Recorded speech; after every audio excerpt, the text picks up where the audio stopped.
I begin to believe that Satan really didn't want me to give this presentation because I've had a very hectic 3 weeks prior to this. Yesterday morning, we found a yellow jacket nest in a bale of hay, so my wife wanted me to help her get it out, and I ended up getting stung on the back of my neck. So I'm not a stiff-necked person. I just have bee sting and swelling, but I noticed this morning it's also affecting my voice a little bit. So if I sound a little strained or dry, we'll see what we can do here. I was giving a sermon about 4 or 5 years ago, and I made a statement that, have we moved far enough away from Rome? And I was amazed at the backlash I got after the sermon for making this statement. I'm like, why are you so upset for saying we haven't moved far enough from Rome? And one of the persons said, how are we supposed to witness to them if we move away from them? How are you supposed to witness to the man of sin who will never change?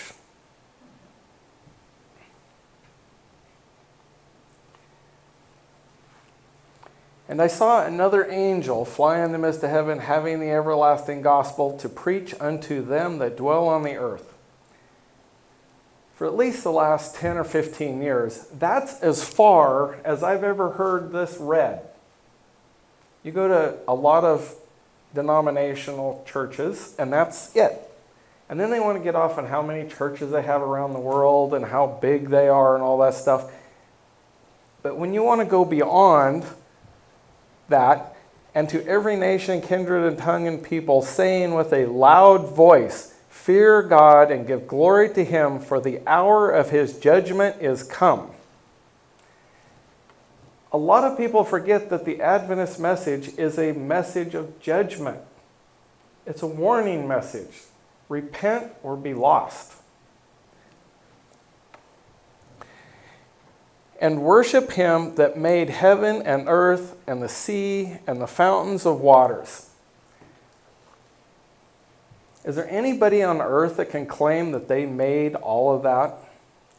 So why would any person claim to be worthy of that kind of worship? And there followed another angel, saying, Babylon is fallen, that great city, because she made all nations drink of the wine of the wrath of her fornication. So when I was putting this together, I saw this background part, and it fit so well. Rome is like a black hole sucking everything into it, especially in spiritual stuff, financial stuff, economic, and power and control. They want to rule the world. But remember, Satan is claiming to be the king of this earth. And the third angel followed, saying with a loud voice, if any man worship the beast and his image. Not too long ago, I heard a prominent named evangelist for the Seventh-day Adventist structure saying, we don't know what the image or the beast is yet because it's not been manifested yet. Well, it says it was starting to manifest itself during the time of the disciples. And receive his mark in their forehead or in his hand. What is this mark? Sunday worship. It cannot be anything else.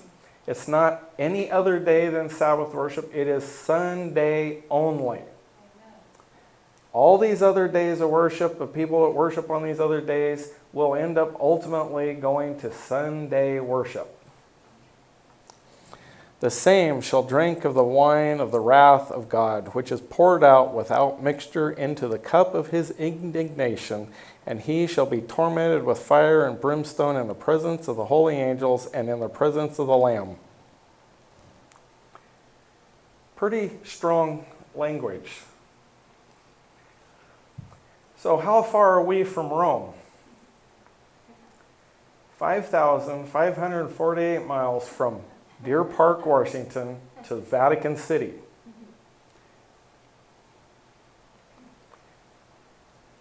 From Elkhart, Indiana, actually Goshen, to to Anchorage, Alaska is 3,713 miles. My wife and I used to drive a truck that hauled camp trailers, and we'd make several trips in the late winter, early spring from Indiana to Anchorage, hauling camp trailers up there. And we find something out of there coming back down. And for some reason, we made more trips down to Albuquerque, New Mexico for that load. So we made a pretty good loop around most of this continent several times. 5,500 miles or 3,700 miles, we're not talking about a physical away from Rome. In 1970, on the Oregon coast, this news reporter was covering one of his first assignments, Paul Lindman. A dead, I think it's a blue whale, washed up on the beach. It was stinking really, really bad. And they didn't know what to do with it. So they decided they were going to blow it up with dynamite. So they got everybody to move back a quarter mile. And they figured, they're estimating, they're engineering that if they put the dynamite on the uphill side of the whale, when it exploded, it would blow the carcass out into the ocean and in thousands of little pieces. So everybody thought they were at a safe distance away. And then, boom. I don't see a whale there. Must have worked. About 8 seconds after the explosion, stinky, slimy whale blubber started raining down like a heavy snowstorm over everybody. They said it was so gagging, people were throwing up around. This car was over a quarter mile away from the explosion. A 135-pound piece of blubber caved in the roof. This was not a convertible. This was a hard top. This is a very heavy-duty car. If that same amount of blubber had hit one of our modern-day cars, you'd just have a grease spot on the ground. Have we moved far enough from Rome? I don't think it's a position or place. There you can see the piece of meat or blubber that collapsed this car. It's not a physical distance. It's more of a mental condition of how far we are from Rome. The Reformation began in October 31, 1517. Martin Luther nailed his 95 Theses to the Wittenberg, Germany church door. What happens on October 31 now on our calendars? Halloween. The papacy hated this day. And they have spent every moment of their time trying to discredit this day or this person. What's interesting is when you look it up on the internet, in October 31, 1517, it's assumed that this priest went out and nailed something to the door. And then they go into a little detail. But they make it sound like it's more mythological and not reality. So as soon as this happened, the leadership of Rome decided they had to start doing something to counter-Reformation this thing. And we found a book written by A.T. Jones, What is the Church? And it's quite interesting in what it's describing here, because my conception of what I hear people discussing about the church is they think it's an organization, a structure, a building, and you're affiliated with that and you're going to be saved. In this book on page 58, something that kind of discredits that quite a bit.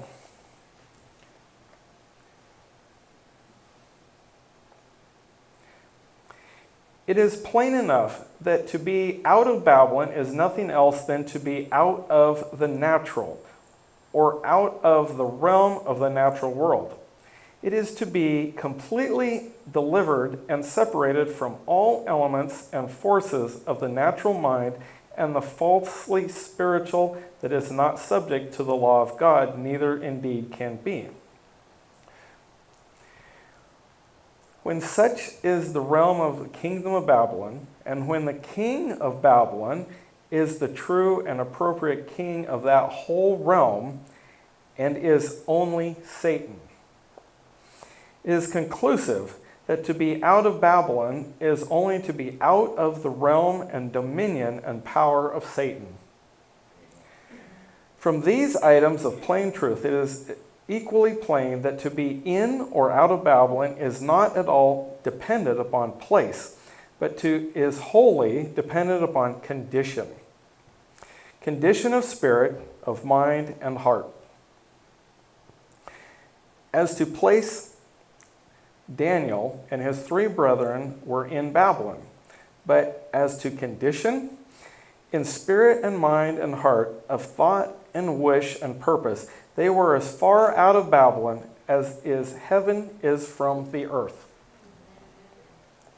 And so, as to place bodily and physically, Daniel was actually in Babylon at the moment of her fateful fall.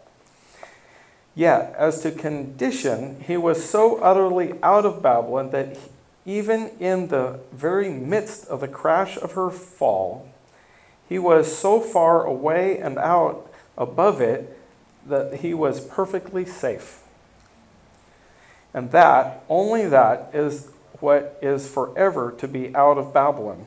Yet, as plain and true as this is, the present day preaching of those who make much of calling people out of Babylon treat it as far more a matter of place than of condition. So much so indeed as to make it actually a physical thing rather than a spiritual. Holding correctly enough that the Church of Rome is Babylon, and we discussed that a little bit in Sabbath school. Rome and Babylon are the same. They urgently call people out of that church and into another one that is constructed upon the same principle precisely and after the same pattern as that of Rome. And then tell them that they are out of Babylon. It is ridiculous, and it would be ludicrous if it were not so pitifully blind and blundering in the things of soul and of eternity.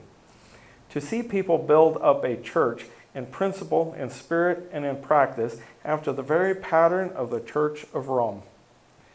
And then ferociously call, come out of her, and in the next breath cooingly murmur, come in here, come in here. It's a condition, not a place.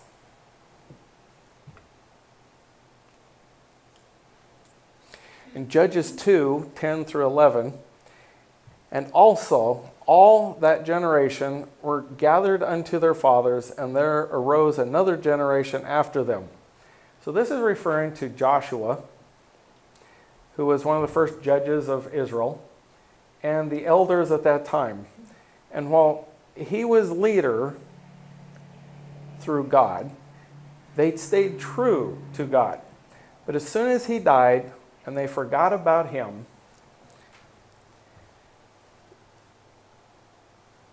and the children of Israel did evil in the sight of the Lord and served Balaam. When pagans, or when Christians mingle with pagans, who wins over the other side? Evil wins most of the time. We have many examples of this in the Bible. So why would we go to Rome? In Portland, there was we had a home church there, and the person that was leading that home church said, we want to witness to this Sunday church that worships in the same building that we were renting from. So she wanted as many of the Sabbath keepers to go there and meet with the Sunday group. And an older person, I never went, but there was an older person that went, and he called me up Sunday evening, and he goes, that was the biggest joke of my life. I said, what was going on? He says, well, after the church service, this little old lady comes up to him, and she says, I am so glad you come to worship with us today. And he says, it exposed the whole thing in his mind. We weren't witnessing to them. They thought they were witnessing to us. Why go to Rome? We're not witnessing to them.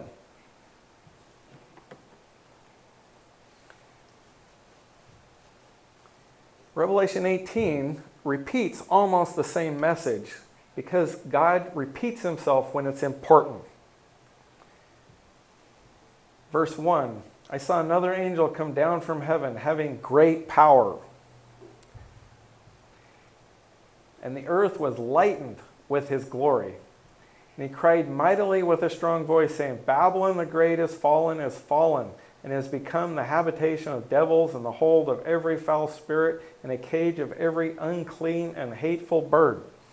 Does this sound like something you want to go make a deal with and become cozy with? No. This sounds like a warning to stay as far away from it as possible. Worship the Lord in spirit. You cannot be of one mind with someone who is opposite to God's kingdom. In verse 4, and I heard another voice from heaven saying, Come out of her, my people, that ye be not partakers of her sins, and that ye receive not of her plagues.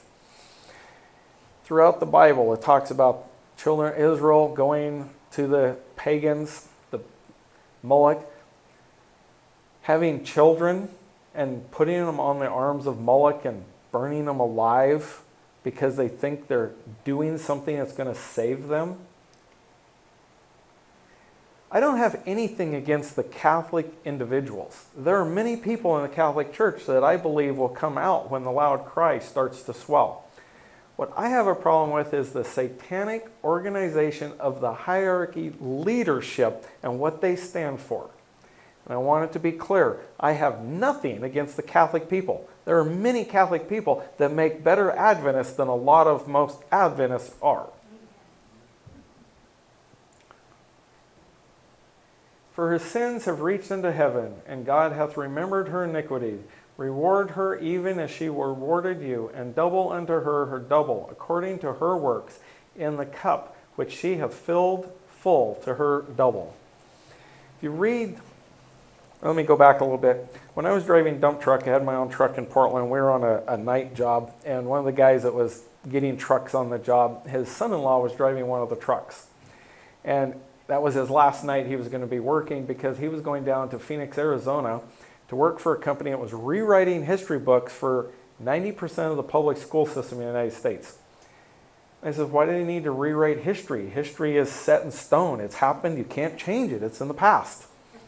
He goes, no, history has been written wrong, and we're going to rewrite it so that we put the Catholics back in their rightful position of setting up America and saving the world governments. Now you get a hold of a new history textbook, and they actually, in one textbook, I saw this with my own eyes. It was a Catholic priest that called George Washington and his men to come to the boat.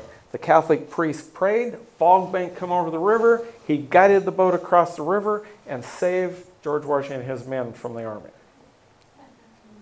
That's not the way history was written. But they placed themselves to be whispering in the ear of the leaders to give them the direction of the things that came out right, warning them of things to be wrong. They put them in the positions that make them the man of power.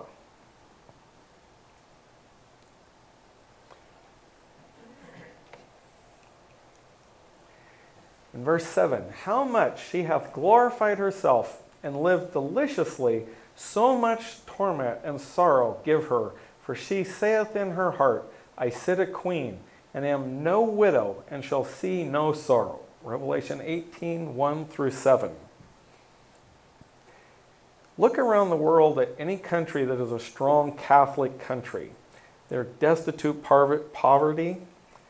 Most of them are backwards in education. They keep them in ignorance. They keep them, I lost my word, or they're scared of things that they don't understand, superstitions.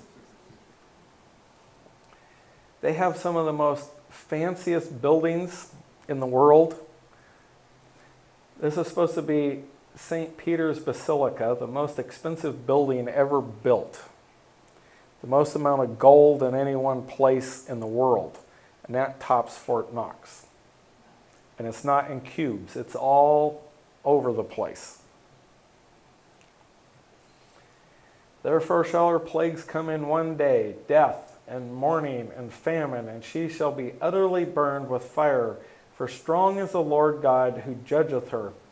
And the kings of the earth who have committed fornication and lived deliciously with her shall bewail her and lament her when they shall see the smoke of her burning, standing afar off for the fear of her torment. They fear the judgment she's getting because they know they're as guilty.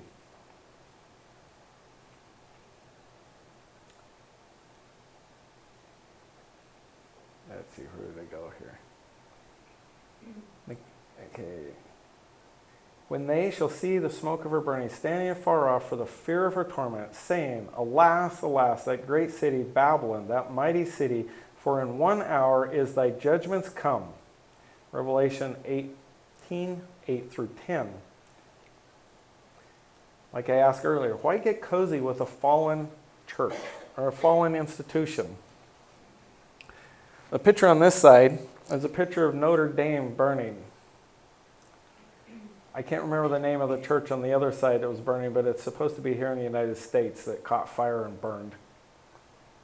I think God is giving a little example of what lays in the future for them. But why do we want to make deals with somebody that the Bible clearly warns is not to survive? Okay, so how long did it take before they tried to destroy the Seventh-day Adventist church? Not very long. They actually had people in the founding parts that were trying to orchestrate it into a hierarchical system that was very similar to the papacy, so that they could control, through a few people, large numbers. 1954 to 56, Barnhouse and Martin attack on the Seventh-day Adventists. How many people have heard of these people? So I won't have to go into too much detail on this. Donald Barnhouse and Walter Martin convinced the SDA leadership on 3 errors so that they would not put them in a book classifying them as a cult. Nature of Christ and unfallen man. We discussed it this morning. It says clearly he has our nature. How can Jesus be our example if he has an advantage that we don't have? He is in the same condition that we were to show that it can be done. The Trinity. They believe it's one God with 3 personalities. And this seems to be coming out more and more strongly, that of 3 individuals of the Godhead. Subtle, very subtle. Number 3, all was finished at the cross. Well, if it was all finished at the cross, why do we have to wait for Jesus to come back? That right there says when you die, you get your reward. You go straight to heaven. They wrote many articles in Eternity Magazine and Ministry Magazine bashing SDAs as a cult, attacking Ellen G. White as adding to the Word of God, making her a false prophet.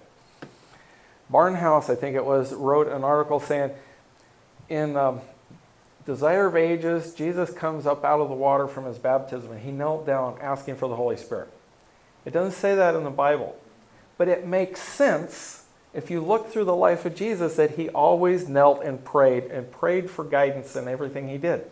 Repeatedly, it talks about him praying, nights in prayer. So why not kneel down and pray after this baptism? And so they're trying to say, her name will be removed from the books of life because she added to the Word of God. This makes the Adventists a cult. And so they continue attacking. The Martin Barnhouse Evangelistical Conferences and their aftermath to Faithful Seventh-day Adventists back in the mid-50s was a fearful doctrinal crisis in our church. But to the believers in our day, it is now seen to have been marking the beginning of the end. For the errors that the so-called evangelical conferences brought into our denomination grew throughout the 60s and 70s and were used by modernists in our church, such as Desmond Ford, to lay a solid foundation for what is now called the New Theology. There would be no new theology in our church today if certain of our leaders had not welcomed its theological roots back in the mid-50s. Babylon is fallen, and come out of her, my people, is the call, not go in and have doctrinal unity with her. Revelation 14:8 with Revelation 1 through 5, and the Great Controversy, page 603 and 604 and 390. So, was that the end of our downward spiral? Although astonishing, it is true. In 1977, the General Conference of Seventh-day Adventists presented a gold medallion to the Pope VI as one expression of our close friendship with the Papal States. Bert Beverly Beach was one of our ecumenical liaisons with the other denominations since at least 1965.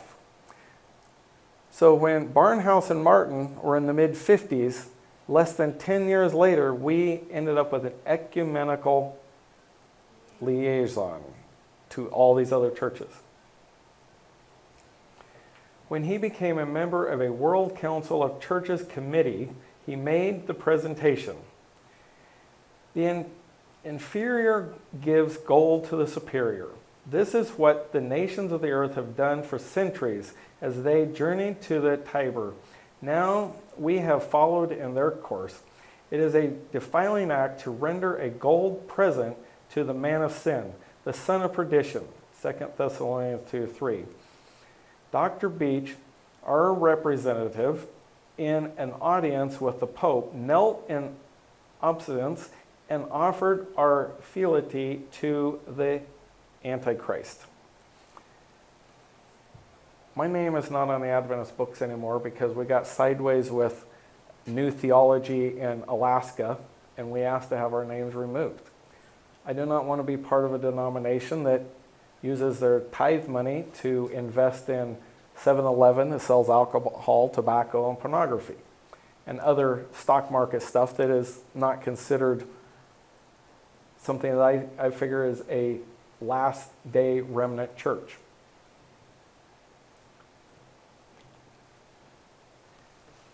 On the front side of this medallion, let's see, so this is the medal that was given. You can see the front. I got several more pictures as I go through here. The Christ in this represented is standing on the summit of a mountain with the cloud and its thunderbolts in front of his feet. The true Christ will not touch the earth when he returns. As portrayed in Protestant and Roman Catholic artwork, the false Christ will land on the earth. The thunderbolts before him identifies him for who he is. The angels are facing toward and worshiping this Christ after he was arrived on earth, rather than being shown as with him facing the earth as they come toward it. There are 8 angels. 8 is a symbol of the Sunday. Ever since Pseudo-Barnabas proclaimed it so less than 50 years after the Bible was completed, he said, we should keep holy the 8th day, not the 7th. The Christ in Revelation 1:16 has 7 stars. This Christ has 6 on each side of him. The Christ is shown on the typical Catholic stance with outstretched arms, as are many of their saint idols. The Vatican painting of Francis de Assisi portrays him in the same posture. This Christ has no crown on his head. The one in Revelation 19:12 does. The Pope has a triple crown. This Christ has none. He too is symbolically inferior to the Pope. So the Pope claims to be higher than Jesus. He claims to be equal with God. The reverse side of this medallion features the 10 Commandments, an empty cross, an unnamed book, and all founded on a Maltese Cross. Down at the very bottom, right here, is a Maltese Cross.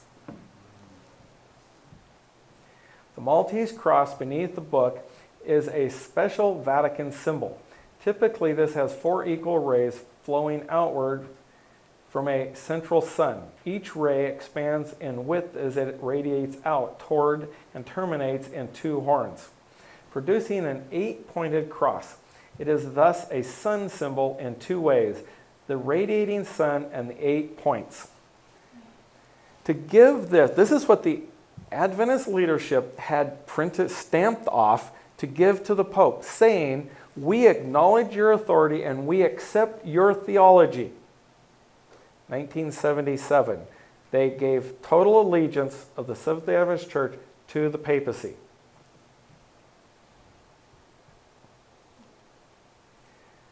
They're still intimidating us not to use Ellen White today.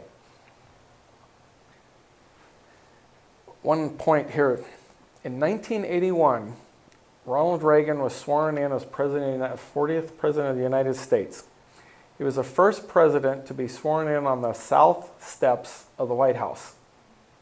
Every president before that was sworn in on the north steps of the White House.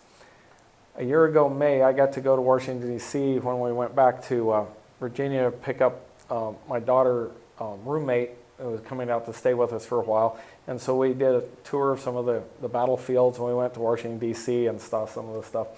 And to be able to know how this was, there was a Catholic priest, he's a Jesuit priest. What was his name, Gina? He was talking about the swearing in of the president on the south side of the steps. Roberto.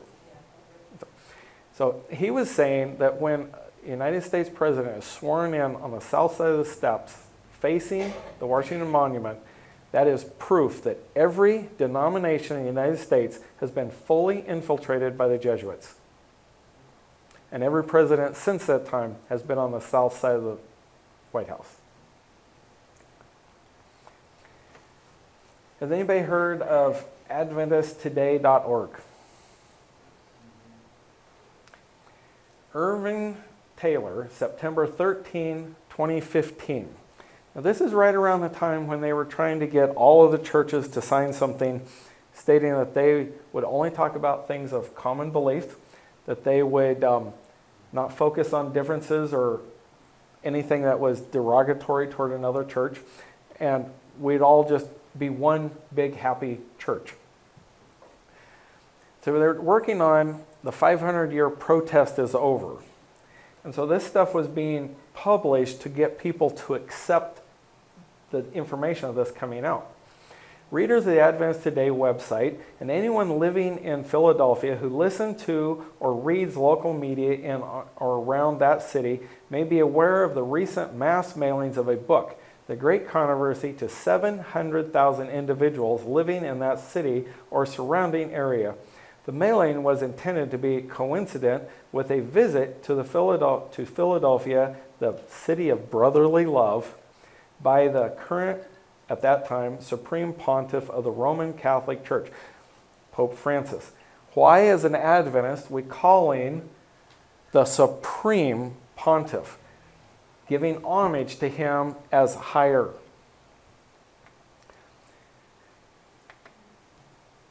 As the readers of Adventist Today will know, The Great Controversy is a 19th century book. It's an old book. Work based on an extensive editing of materials originally produced by and under the name of a co-founder of the Seventh-day Adventist denomination, Ellen Gould Harmon, and gives her years. Like a wide cross-section of many other evangelical and later fundamentalist Protestants, authors belonging to a wide range of conservative Protestant churches in the 19th century and early 20th century America, White was very critical of the theology and history of the Roman Catholic Church in Europe.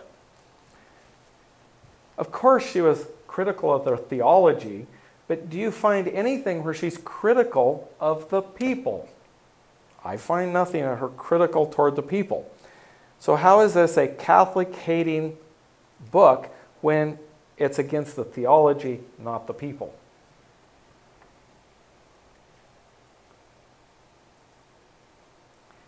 White was very critical of the theology and history of Rome. Obviously, the heritage she reflected went back centuries based on the long-standing, intense hostility, the existence between Protestants and Catholics, beginning at the time of the Reformation and continuing down into the late 19th century, as many countries in Europe before being transplanted across the Atlantic to the United States. A regrettable part of that heritage was the continued affirmation of conspiracy scenarios. There's something said this morning about conspiracies, or a word is used to keep people from saying anything. Conspiracy scenarios concerning alleged attempts of Roman Catholics to establish some sort of political advantage, usually by some nefarious means in America. This is totally denying what they're trying to set up, the image to the beast. So what they're trying to do is say the Catholic Church has nothing to do with this. Well, on the surface, they will make it appear that it was Protestants that brought this in. Setting up the image is setting up the same type of government. The image they're referring to is where the church dictates the government on what they want the church to do. Recently, the Supreme Court has been looking at removing separation of church and state so that churches can have more say in politics. And they're looking at this currently right now.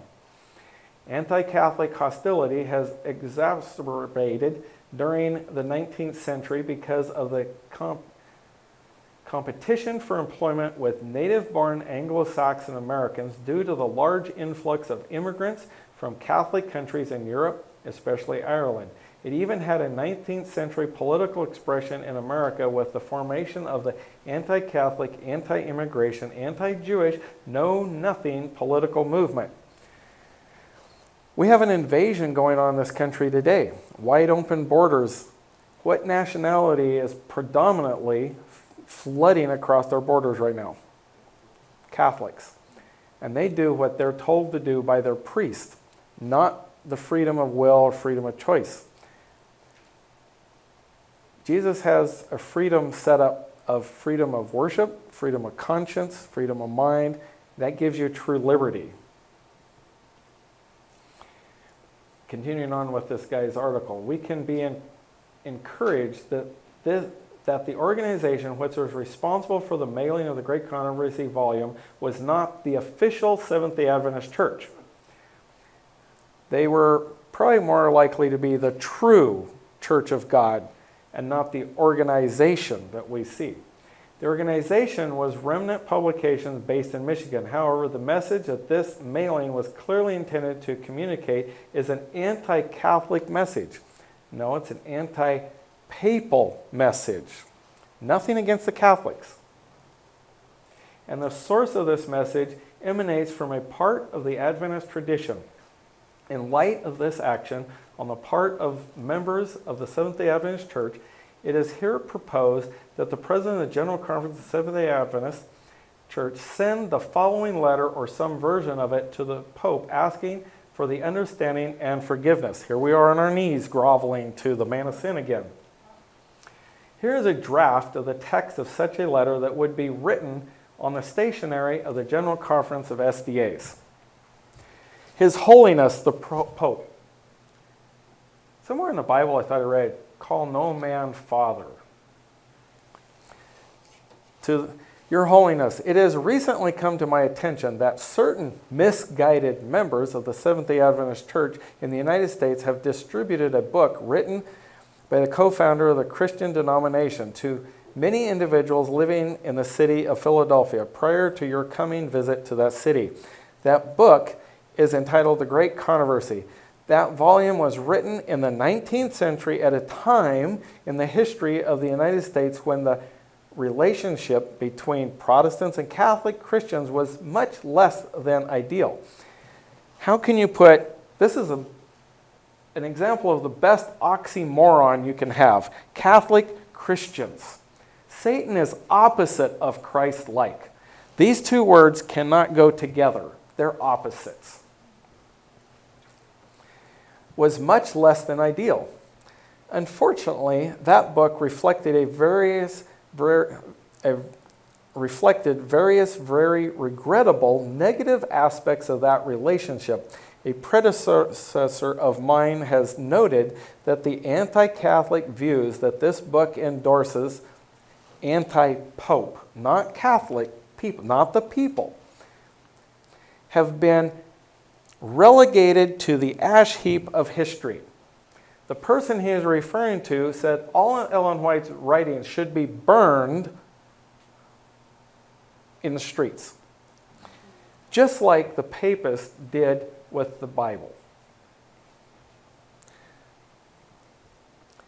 By current Adventist leaders and laypersons, I currently hold the position of President of the General Conference of Seventh-day Adventist Church, and in that capacity I'm writing to you to extend the apologies from a leader of one group of Christians to another, I don't know how you can call them Christians, to extend the apologies from the leader, understanding and forgiveness for the unfortunate actions of a small number of members of the Christian faith tradition which I represent.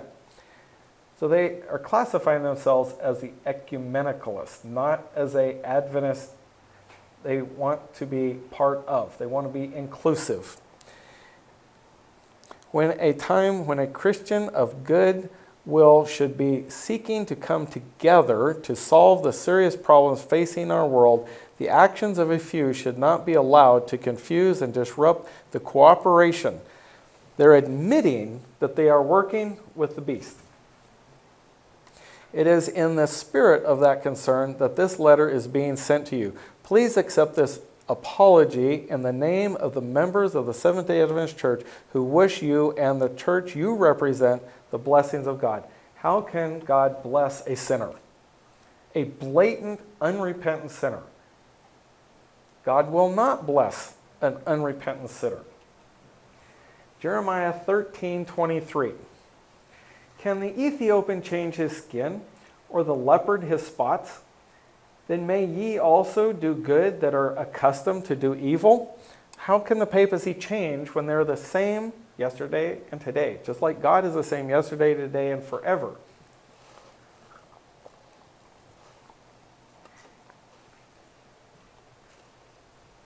And it didn't stop there. Lima, Peru, baptism, Eucharist, and ministry. We were down in Kennewick, and we went to a church where my son goes there, at the Seventh-day Adventist Church, and they were talking about their communion, and they were going to have the Eucharist. We've adopted their language. I even saw pictures of an Adventist church in Michigan. It was at Andrews University, and the pastor was placing the bread on the tongues of people as they came by, just like a mass. 3 of the high points that came up of this in 1982, I think it was in January, to only focus on common beliefs, not to proselytize from other religions, and not to say anything against other religions.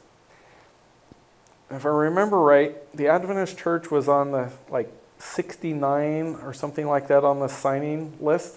They were up near the top. They jumped up and got in line real fast. For the first time in the history of the United States, okay, I already went over that one. 2 Corinthians 6:17. Wherefore come out from among them, and be ye separate, saith the Lord, and touch not the unclean thing, and I will receive you. Daniel was in Babylon, but he was not in it. It was a condition of mind, not your position.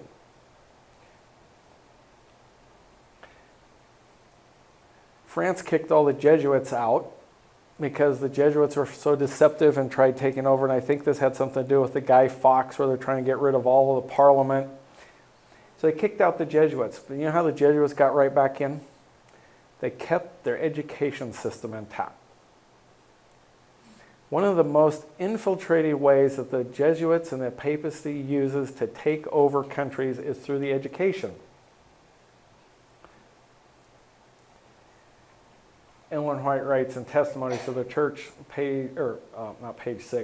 volume 6, page 195, "Before the overflowing scourge shall come upon the dwellers of the earth, the Lord calls upon all who are Israelites indeed to prepare for the event.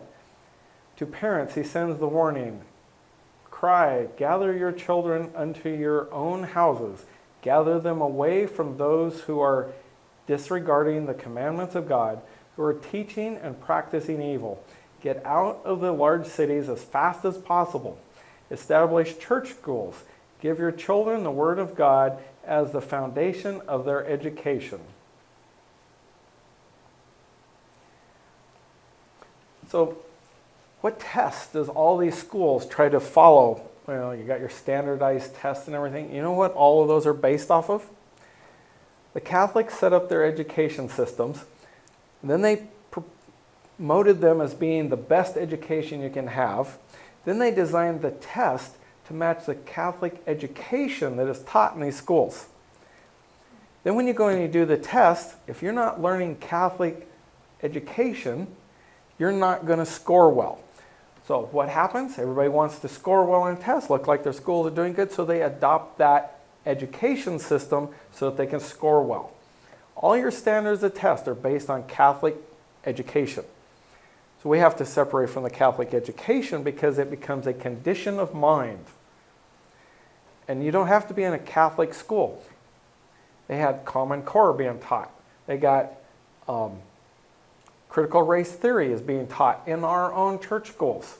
Down in Medford, they're teaching it. We know. Homeschool your kids if you want to save them and take them to heaven. Thou shalt have no other gods before me. Exodus 23, verse 3. Who on this earth claims to be God? The Pope. I can never pronounce this man's name. Guillaume Diop. Shaking hands with the man of sin. Reaching across the abyss and grasping hands. When I was putting together a talk a while back on spiritual formations, I thought I was going to find all kinds of, and along with the 500-year protest over it, I was going to find a lot of stuff on the Lutherans and the Methodists and all Calvinists and all that stuff. I was shocked to find that most of the stuff you see on the internet, the Adventists are leading the charge. They're the ones organizing. This man right here helped organize all the churches getting together for the signing of the 500-year protest is over. This man at that time was head of Religious Liberty magazine. Isn't it interesting how Satan uses something that's supposed to be for our freedom and turns it into be a scourge? Handshakes symbolize the sealing of a sacred bond or an alliance and were often regarded as a symbol of respect. Even today, handshakes are a traditional social custom as a sign of respect and loyalty. People usually shake hands to express gratitude, offer congratulations, or greet someone they meet for the first time. Let's go back to Daniel and his three friends. What did Meshach, Shadrach, and Abednego do while they were out on the plain? They were standing in front of the then-time leader of Babylon, Nebuchadnezzar. Did they go up and shake hands with Nebuchadnezzar? Did they bow down on their knees and worship him? They got thrown in the fiery furnace because they would not. Even though they were given a second chance, they said, no matter how many times you give us a chance, we're not going to change. That's where us as Seventh-day Adventists should be today. Another thing that stands out here is white represents authority over a darker color. Black shows your submission to the lowest level possible to the person in white. How far from Rome do we have to move so we will not be going back and joining? If you don't move far enough away, you're going to find yourself sliding right back in.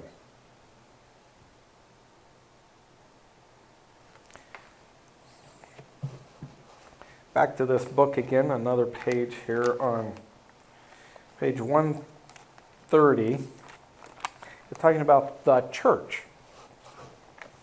Yet in truth and in fact and in effect, just that is all that it is. It is only the superstition that is in some mysteriously ineffable way the officialdom and hierarchy of the organization are possessed of a spiritual power that can affect the standing of the souls and men before God.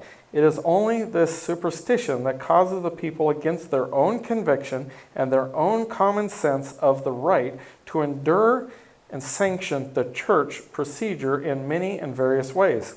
What else than superstition could it be that could cause people to think that some men in the church, though election by whom men or by themselves are partakers or possessions of spiritual authority or power to which all the other people of the church must unquestionably defer or else jeopardize their soul with God.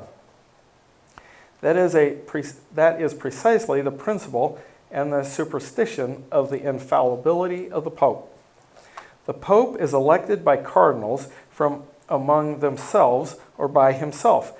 No cardinal possesses or even claims any scintilla or infallibility.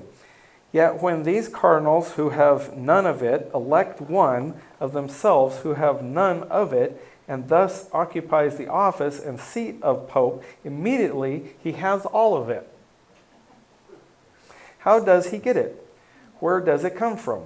Oh, from the office, from the seat, of course. For it is only when he speaks ex cathedra, that is, from the chair, that he is infallible. And every other officialdom of church organization is of the same stripe and the same superstition. God has an organization, but it's not the man's organization. Every time you put man in an organization of authority and power, he starts to use that power abusively. That's Satan. Satan wants a hierarchy. A church of God should be equal on all levels. The person overseeing a meeting would be more like a sergeant at arms maintaining direction and stuff, but not having any authority over anybody else in that church meeting. Every man is equal in God's sight.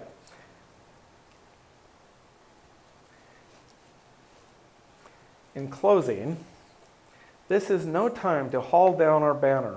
The third angel's message is inscribed upon it. God has placed you in this world at this time in history for a purpose. Stand true to that purpose, no matter what the cost may be. The Bible, Spirit of Prophecy teachings bequeathed to the Adventist Church are more precious than all else besides. Some go out to the modernists and others flee to the offshoots, but God wants men and women who will stand up in church and sigh and cry for the abominations that now threaten it from all sides. The church is not an organization, but a group of believers in spirit worshiping God. And there's a big push in the education systems of the younger generations that they cannot separate a structure, a leadership, a man from the church, and they say it's undividable. You have to be part of the church to be saved. God's church is not visible on this world. If we were to stay in the original church, then we'd all be in the Catholic Church, because that's what stemmed out of the Christian church movement. Was the papacy turned it in to their favor, and to say you got to stay with the ship, it's going through. Well, there was a lot of people on the outside of the ark that clung to it thinking they were going to be saved. They didn't go into the harbor. They got swept away.